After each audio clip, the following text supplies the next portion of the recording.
राधा करावचित पल्लव वल्लरी के, राधा पदांक विलसन मधुर स्थली के, राधा यशो मुखर मत खगावली के,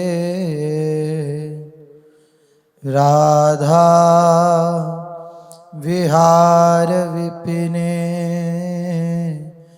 रमता मनो में, रसघन मोहन मूर्तिम विचित्र केली महोत्सवोल्लसितम्, राधा चरण विलोडित रुचेर शिखंडम हरिं वंदे। वाञ्छाकल्पतरुभ्यश्च कृपा सिन्धुभ्य एव च पतितानां पावनेभ्यो वैष्णवेभ्यो नमो नमः। पतितानां पावनेभ्यो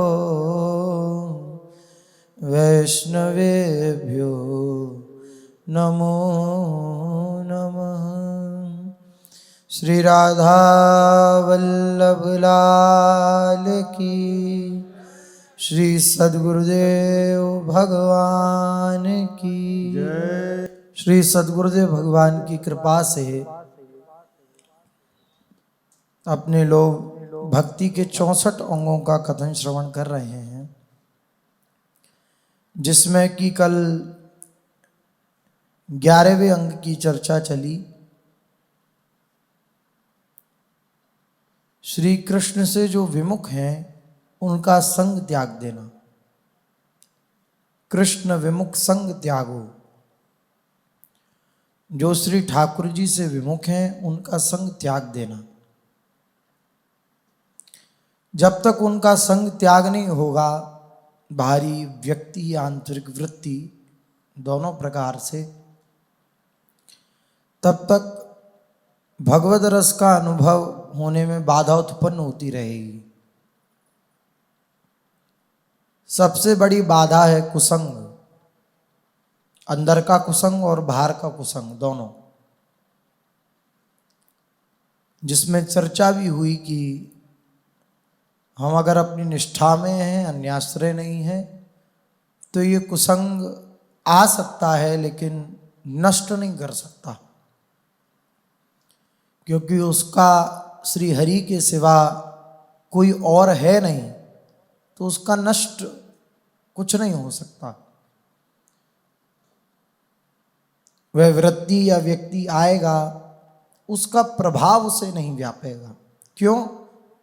क्योंकि अब श्री हरि के सिवा उसका कोई नहीं बचा। हमारा संबंध हमारे पिता से होता है, तो चाहे कोई वृत्ति आए, चाहे कोई व्यक्ति आए, हम उनके प्रति बुरा नहीं सोच सकते। कोई कहे तो उसे डांट फटकार और देंगे। क्यों? क्योंकि हमने अपनापन उनसे कर रखा है, अपनापन उनसे कर रखा है। यही अपनापन जब श्री हरि के चरणों में हो जाता है, पूर्ण आसक्ति हो जाती है,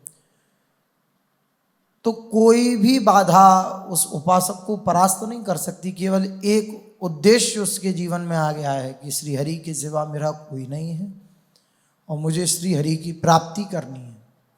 बस ये एक लक्ष्य की दृढ़ता, ये एक उद्देश्य उसे कहीं बंधने, कहीं बाधा खड़ी नहीं होने देगा। ये एक उद्देश्य।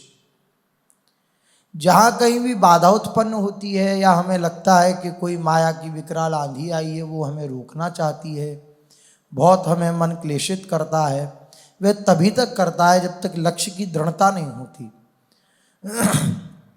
अन्यथा लक्ष्य की दृढ़ता होने पर भी जैसे सूरवीर को एक एक घाव और बलवान बनाता है युद्ध के प्रति, ऐसे ही भगवत भजन में जो भक्तजन, जो उपासक जन लगे होते हैं, तत्पर होते हैं, उनके जीवन में भी एक एक बाधा उठाने का कार्य करती है, गिराने का कार्य नहीं करती।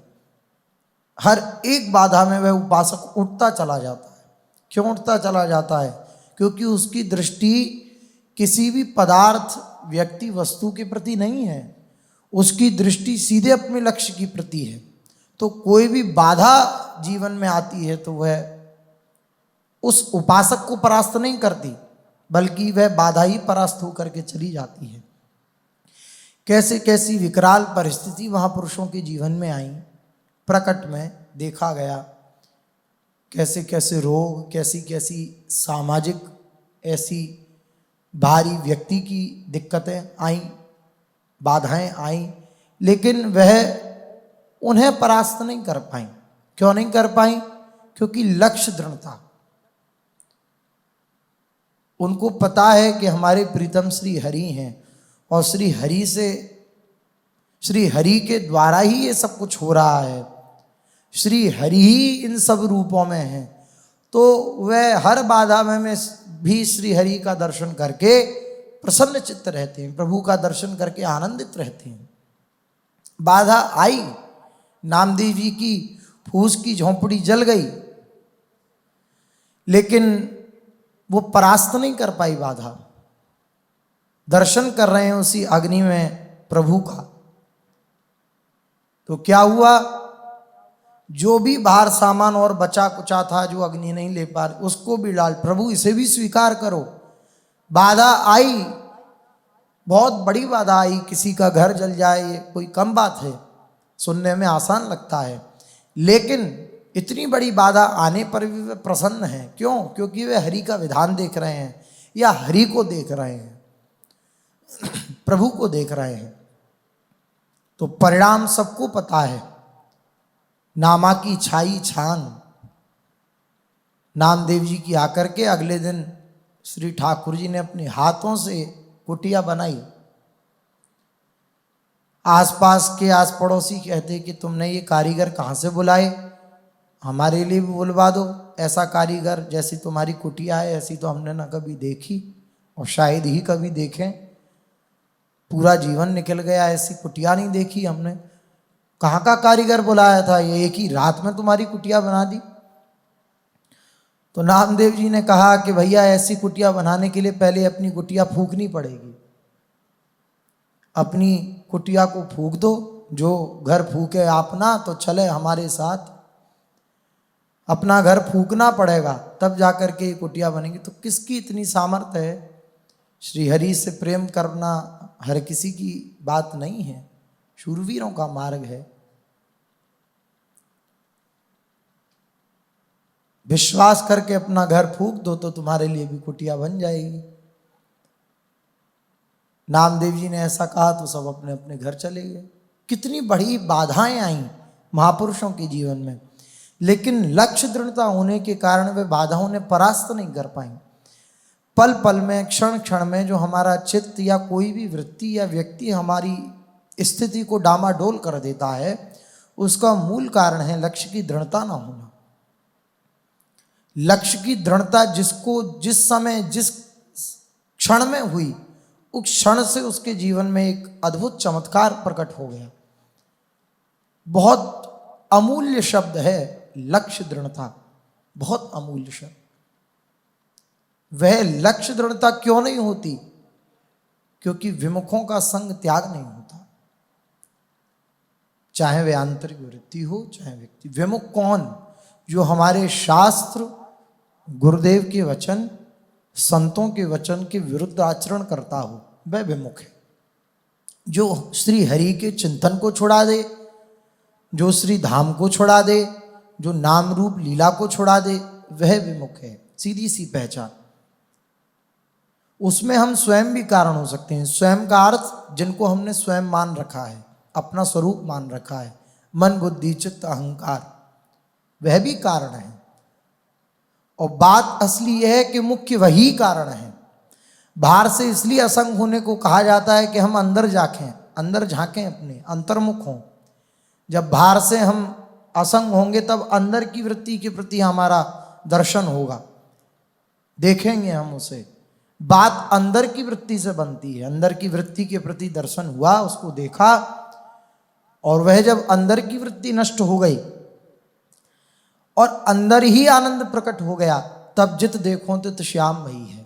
हमारे उर वृंदावन और महापुरुषों ने गाया, अंदर वृंदावन प्रकट हुआ तो बाहर जहां देखता है वहां वृंदावन ही दिखता है। क्यों? अब पुत्री फिर गई, अब आंतरिक दृष्टि बदल गई, अब अंतर का सब खेल बदल गया, सब श्री हरि स्वरूप हो गया। तो बात क्या हुई? अंतर का बदल लेने से बाहर की सब सृष्टि बदल गई, सब हरि रूप दिखने लगा। देखो तुलसीदास जी कह रहे हैं कि जड़ चेतन जहां मैं देखता हूं वहां श्री राम जी ही हैं, सर्वत्र मेरे प्रभु राम हैं। गोपीजन कहती हैं जित देखूं तित श्याममयी है। आचार्य चरण कहते हैं कि ये क्रूरा अपिपापिनो न चताम संभाष्य दृष्टाश्च ये सर्वान वस्तुतया निरीक्ष परमम स्वाराध्य बुद्धिर मम। श्री राधा वल्लभ लाल ही हैं। तो क्या हुआ? उनके हृदय में राधा वल्लभ प्रकट हुए तो सर्वत्र राधा वल्लभ दिख रहे हैं। तुलसीदास जी के हृदय में भगवान राम प्रकट हुए तो सर्वत्र राम दिख रहे हैं। बाहर कुछ परिवर्तन नहीं हुआ, अंदर परिवर्तन हुआ। तो बाहर का परिवर्तन करना नहीं पड़ा, बाहर की बाधाओं से लड़ना नहीं पड़ा, स्वतः कोई बाधा बची ही नहीं। नाम लेत भव सिंधु सुखाई, सब कुछ सूख गया, पता लग गया कुछ था ही नहीं, श्री हरि के सिवा कुछ नहीं है। कब? जब अंतर से परिवर्तन हो गया। अंतर की वृत्ति का जब तक परिवर्तन नहीं होता, तब तक अंदर की कुसंग से जब तक हम नहीं छूटते, तब तक भगवत प्राप्ति होना प्रायः असंभव है। अंदर की वृत्ति बदल जाए, और वह वृत्ति क्यों नहीं बदल पाती, वह कुसंग क्यों हम चाहते हुए भी नहीं छोड़ पाते? क्योंकि प्रभु की प्राप्ति की चाह प्रकट नहीं हुई। वरना विषय भोग निद्रा हंसी जगत प्रीति बहुबात, नारायण हरि भजन में ये पांचों न सुहात। ये कुछ सुहाई नहीं देता। क्यों नहीं सुहाई देता? कोई कुछ कहे, जैसे सबका अनुभव इस विषय का होगा कि हम किसी वृत्ति को लेकर के कि ये हमें चाहिए, और हमें पता है कि अमुक समय तक ये बंद हो जाएगा, इतने टाइम तक हम अगर पहुंच गए तो मिल जाएगी वो वस्तु, अन्यथा वह छूट जाएगी हाथ से। तो हम रास्ते में जाते हैं ना, कहीं क्या कोई दुकान या कोई मकान या कोई नगर या कोई व्यक्ति वस्तु स्थान नहीं पड़ते, लेकिन क्यों? लक्ष्य की दृढ़ता पक्की है कि अगर नहीं गए तो बात हाथ से निकल जाएगी। तो हम रास्ते के दुकान मकान स्थान व्यवहार कुछ नहीं देखते। व्यवहार का भी कोई कितना भी बड़ा सगा संबंधी मिल जाए तो हम उससे ये कहने का प्रयास करते हैं कि आप थोड़ा रुको, मेरे को ज़रा ज़रूरी काम है, फिर मैं करके आपसे बात करता हूँ। क्यों? क्योंकि लक्ष्य की दृढ़ता होगी, हमें वहाँ पहुँचना है, नहीं पहुँचे तो हाथ से बात निकल जाएगी। केवल जो रास्ते में हम मनोरंजन करने लगते हैं उसका मात्र और मात्र कारण है लक्ष्य की दृढ़ता ना होना। जिस समय जिस क्षण जिस परिस्थिति में भी जाकर के लक्ष्य दृढ़ हो जाएगा अंदर से, निकले तो श्री हरि के लिए ही हैं हम सब जन, उन्होंने घसीटा है। लेकिन अभी वैसी लालसा जो पूर्व के महापुरुषों को हुई, कैसी कैसी विकलता रही महापुरुषों को। मदन टेर के अंधे बाबा प्रायः सब जानते हैं, कालीदह में निवास करते थे, बस सुबह यमुना जी का स्नान करते। अंधे थे नहीं वह, रोते रोते प्रियाजू की याद में अंधे हो गए थे। क्या महापुरुषों के जीवन में दृढ़ता रही। यमुना जी से आते और मदन टेर आकर के वह विराजमान हो जाते एक लता के नीचे बैठ करके। यहाँ के उपासकों की यही रहनी है, किसी कुंजन के किसी कुंज के कोने में बैठ करके श्याम राधिका गाऊं, श्यामा श्याम श्यामा श्याम श्यामा श्याम पुकारते रहते श्री लालजी महाराज को, श्री लालजू महाराज को। वृद्धावस्था आ गई, रोते रोते रोते रोते, लेकिन अपना धैर्य नहीं छोड़ा, लगे रहे। एक दिन तो करुणामयी के कानों में खबर पहुंचेगी, एक दिन तो आएंगी ना वो। सुनाए वे बहुत करुणामयी हैं, बहुत कृपालु हैं, दासी वत्सला कर ही राधा, वो वात्सल्यमयी हैं, वो जरूर आएंगी एक ना एक दिन।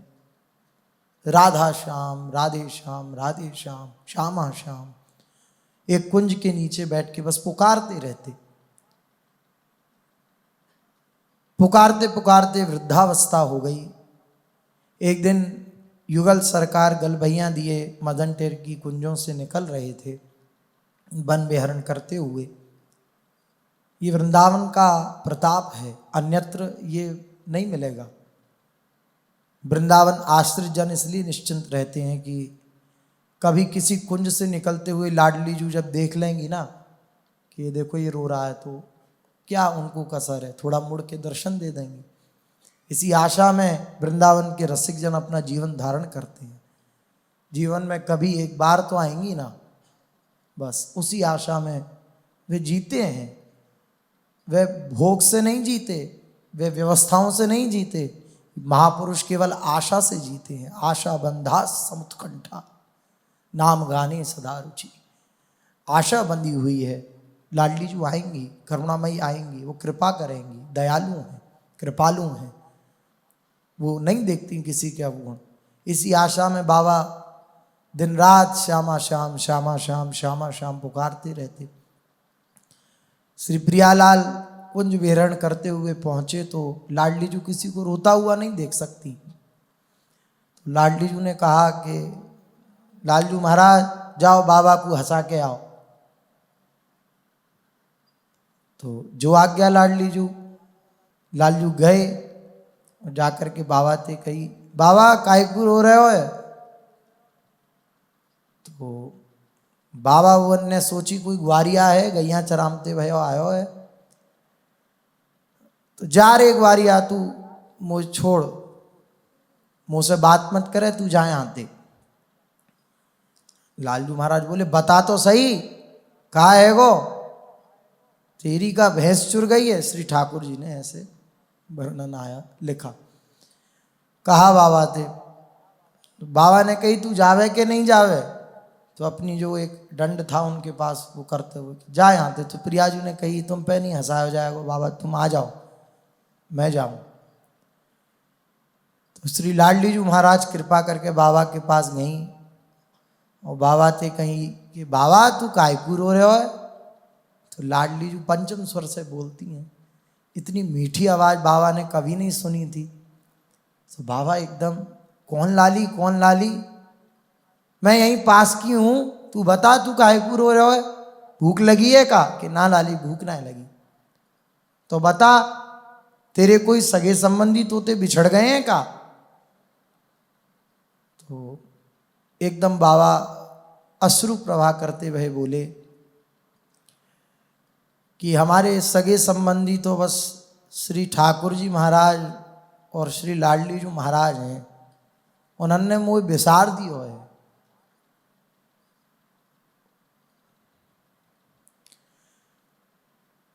तो किशोरी जी बोली कि मैंने विसार दियो बाबा, मैंने कब विसारो? तो एकदम बाबा आश्चर्य से एकदम सावधान हुए कि अरे लालजू ने संकेत किया कि आप क्या सब पोल पट्टी खोलना चाहती हो?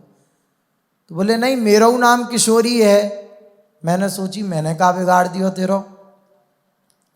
अच्छा ये बात है, तो बाबा तू एक बात बता। लाडली जी महाराज ने कही बाबा थे कि बाबा तू एक बात बता, तू तो अंधो है गयो है, पूरे जीवन तेने श्यामा श्याम रटी, अगर श्यामा श्याम आऊ जाए तो तू तो अंधो है, कैसे दर्शन कर पावेगो? तो बाबा ने रोते हुए कही कि लाडली किशोरी तू बड़ी भोरी है, लाली तू बड़ी भोरी है। क्यों बाबा? अरे जब वो आमेंगे दोनों तो अपने कोमल कोमल हस्त कमलन से मेरे माथे पर, मेरी आँखन पर स्पर्श ना करेंगे का? बोले हाँ करेंगे। तो मेरी नेत्रन की ज्योति वापस ना आ जाएगी का? कि हाँ आ जावेगी तो मैं उनके दर्शन ना कर लूँगा, क्या कर, सोई लाडली जी पर नहीं रहा गया और तुरंत लाडली जी ने स्पर्श किया, बाबा की नेत्र ज्योति आई और श्री लाडली जी महाराज के दर्शन किए। ये विकलता जो उनके जीवन में रही कहाँ दिखती है अपने जीवन में? नहीं दिखती। हम बहुत जल्दी मान जाते हैं और यहाँ मानना नहीं है, यहाँ तड़पने की बात है। यहाँ का भजन धैर्य धारण कर लेना नहीं, इतना कि ठीक है जब मिलेंगे ठीक है, धैर्य धारण कर लेना यहाँ का भजन नहीं है। धैर्य उस चीज़ में, इतना धैर्य न टूट जाए कि हमें ये लगे कि भाई अब नहीं मिल रहे तो चलो विषय भोगों को भोगे। तो इसलिए कहा कि धैर्य धारण करो, लेकिन इस बात में धैर्य धारण नहीं कि कब तक पुकारते रहे, वह उनकी इच्छा है कब तक, लेकिन हमारे हृदय में वे लालसा उन्हीं की कृपा से बनी रहे, आचार्य और गुरु की कृपा से बनी रहे। उसमें एक कदम बस बढ़ाना है, केवल लक्ष्य की दृढ़ता अपने जीवन में हमें रखनी होगी। लौटते फिरते खाते पीटते हंसते बोलते एक चुभन हृदय में बनी रहे कि क्या ये करने आए थे, क्या इसलिए सब कुछ छोड़ा। एक बार तो कभी बहुत जल्दी राजी हो जाने वाला हमारा मन है, थोड़ा सा कोई वाहवाही कर दे, थोड़ा सा कोई कुछ कह दे तो राजी हो जाते हैं,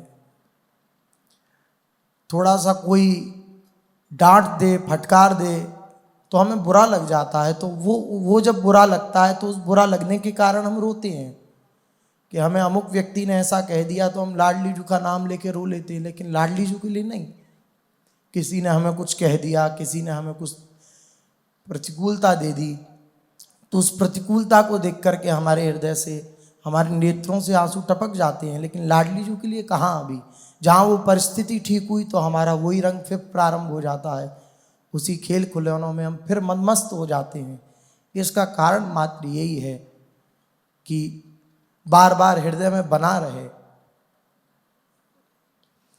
कि कब तक ऐसा जीवन रहेगा। लाडली जी महाराज, कभी इस जीवन में भी ऐसी करुणा होगी कि आपके प्रति रो रो कर आपको पुकारूं, राधा राधा गाता रहूं, आपका स्मरण करता रहूं, आपकी याद में तल्लीन रहूं। माना आपके योग्य नहीं हूं, शायद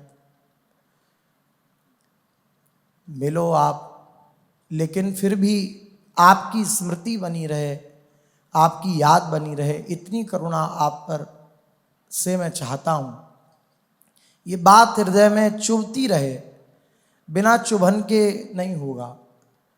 जब तक उन्हीं बातों में सुख बुद्धि बनी रहती है, एक ही वृत्ति वाला हृदय है, एक ही वृत्ति सबके हृदय में, सब अपना अंतर का झांक कर ही बोलते हैं।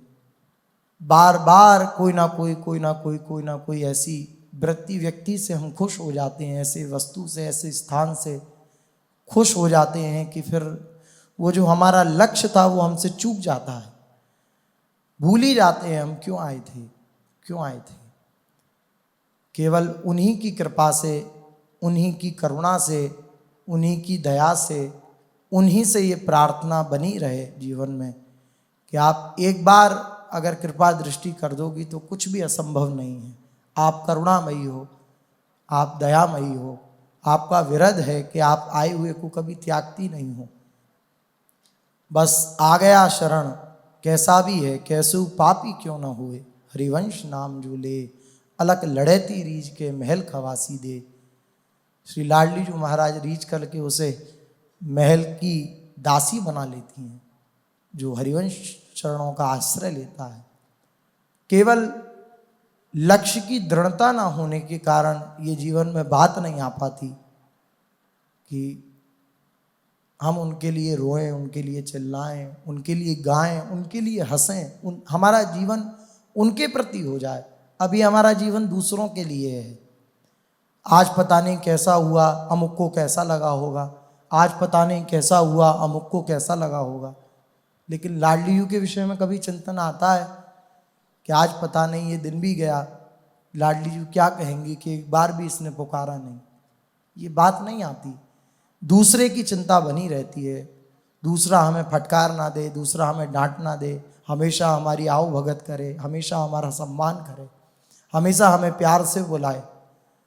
उसने जहाँ हमें प्यार से बुलाना बंद किया तो चूंकि शरणागत हैं तो रोते लाडली जू के आगे ही हैं, लेकिन वो वृत्ति यही रहती है कि अमुक व्यक्ति ने देखो ऐसा कहा, आप कब स्वीकार करोगे आप। ठीक है, ये भी बहुत महामहिमा में है, लेकिन केवल लाडली जू के लिए रोना ये कोई रसिकों से सीखे, जिनके हृदय में कोई लालसा नहीं रही, कोई चाह नहीं रही, कोई मान सम्मान की विकलता नहीं रही, कोई विषय लोलुपता नहीं रही, वह हृदय रोता है श्री लाडली जू के लिए। अभी हम अपनी अनुकूल परिस्थिति की मांग के लिए रो बैठते हैं, लगता हमें, मन हमें भ्रमित करता है कि हम तो अब स्वामी जी के लिए रोने लगे, लेकिन वह रोते हम अपनी अनुकूलता की मांग के लिए हैं। प्रतिकूल परिस्थिति आई तो रोदन प्रारंभ हुआ, वह प्रतिकूल परिस्थिति जब अनुकूलता में परिणत हो गई तो वह अनुकूल परिस्थिति हमें आनंदित कर देती है, हम चहक उठते हैं। तो रोना श्री जी के लिए नहीं था, उस परिस्थिति के लिए था। बड़े बड़े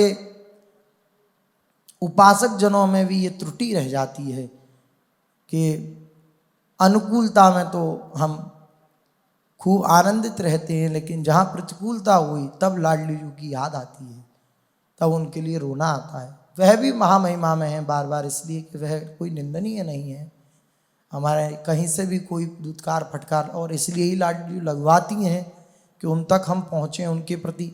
लेकिन जब पूर्ण आश्रय श्री जी का हो जाता है, जब किसी से कोई मतलब नहीं रहता, कोई हमारा सम्मान करे, मान करे, अपमान करे, निंदा करे, स्तुति करे, हमारा लाभ करे, हमारी हानि कर दे, इसके प्रति कोई आकर्षण वृत्ति जीवन में नहीं रह जाती, तब जाकर के श्री जी के प्रति रोना आता है।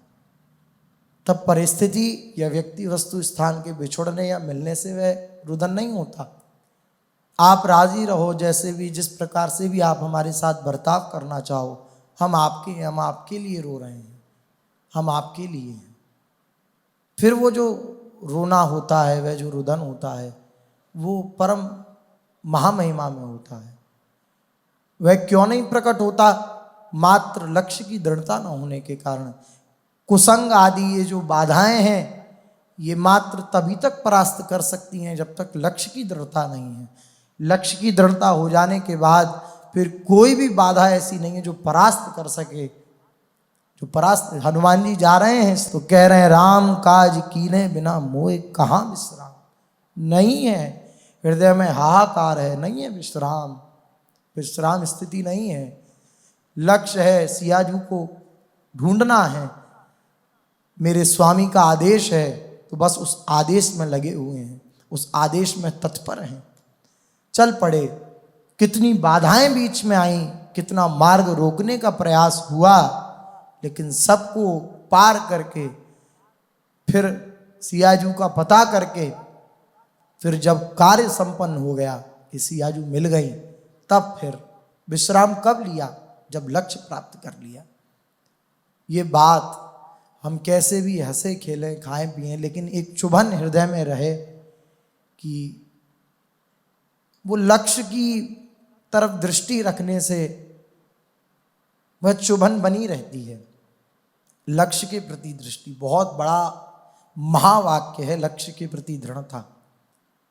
ये कोई भी कुसंग रूपी वृत्तियां परास्त नहीं कर सकती, नहीं डिगा सकती, नहीं हिला सकती उस उपासक को जिसका लक्ष्य दृढ़ है, जो देख रहा है कि अब कोई भी सांत्वना भी उसे, उसके हृदय को शीतलता प्रदान नहीं कर सकती। बड़ी से बड़ी सांत्वना भी वह कहेगा, काय की सांत्वना, जिसके लिए जीवन है वह मिल जाए जीवन धन। एक बार कोई सांत्वना उसको संतुष्ट नहीं कर सकती। एक पीड़ा, एक चुभन, वो छोटी छोटी सुख में आनंदित नहीं होता, थोड़े थोड़े लाभ में आनंदित नहीं होता, उसे भुआ सुख, आनंद का अपार समुद्र श्री प्रियालाल के चरणारविंद चाहिए होती। ये स्थिति है, ये स्थिति होती है। ये कोई साधन के द्वारा प्राप्त की जा रही हो या ऐसा, ये इसमें ऐसा कुछ नहीं है। एक स्थिति होती है चित्त की कि जब कुछ और सुहाई नहीं देता है, बस केवल अपना लक्ष्य देखता है, क्योंकि अब उसके बस में कुछ नहीं है, वह कर कुछ नहीं सकता, तो बस एक ही बात बचती है, रोना। जैसे बच्चा, उसके बस में कुछ नहीं है, ना अपने हाथ से वह खा सकता, ना पहन सकता, ना ओढ़ सकता, कुछ नहीं कर सकता, केवल रो सकता है। तो उस उपासक के जीवन में कुछ बचता नहीं, हारा हुआ बस एक ही बात बचती है, रोना। बस सिसकना आहों की जागीर, यही जागीर मिलती है यहाँ के पथिक को। रोना धोना सिसकना आहों की जागीर, जिस पर तुम हो रीझते उसे क्या देते यदुवीर। तो रोना धोना सिसकना आहों की जागीर, आह भर के बस राधा राधा पुकारता रहता है, उनका स्मरण करता रहता है। कब कृपा करोगी, कब लाडली जू दया करोगी, कब करुणामय कृपा करोगी। इस प्रकार से उपासक का चित्त बना रहता है। तो जो पिछला 11वां अंग था, कृष्ण विमुख संग त्यागो, उसका वर्णन इसलिए ही क्योंकि जब तक लक्ष्य की दृढ़ता नहीं है, तब तक अगर इस वृत्ति या व्यक्ति का संग रहेगा, तो हमारा जो निष्ठा जो हमने धारण की है गुरु कृपा से, वह निष्ठा हमारी डामाडोल हो जाएगी, वह निष्ठा हमसे छूट जाएगी और हम कुमार्गगामी हो जाएंगे। इसलिए इस अंग में वर्णन कर रहे हैं कृष्ण विमुख संग त्यागो। अब जो अगला अंग है 12वां अंग, उसमें वर्णन कर रहे हैं शिष्याद्यन अनुबंधित्वम, अनेक शिष्य न बनाना। यद्यपि ये बात महापुरुषों के लिए नहीं है, जो भगवत प्राप्त हैं, जो लाडली लाल को प्राप्त कर चुके हैं, वह तो हैं ही महापुरुष, जगत उद्धारण करने के लिए ही वह लोगों को तार देते हैं। सतरति सतरति स लोकांश तारयति, वह लोगों का भी कल्याण कर देते हैं। वह हैं ही इसलिए कि सबको भगवत शरणागत करें। शिष्याद्यन अनुबंधित्वम, शिष्यादि ज़्यादा बनाना, ये उन उपासकों के लिए जो अपने हृदय में गुरुत्व का अभिमान करके कि हम गुरु हो गए हैं, हमारे समान कोई अब नहीं रहा, तो वह अपनी इच्छा से बिना गुरुदेव की आज्ञा के और खूब शिष्य बनाना प्रारंभ कर देता है, मंत्र देना प्रारंभ कर देता है। तो ये अपराध है, ये नहीं करना। इस प्रकार से इस अंग का इतना ही अपने जन श्रवण करेंगे। 12वां अंग शिष्याद्यन अनुबंधित्वम, अनेक शिष्य ना बनाना। श्री राधा वल्लभ लाल की जय।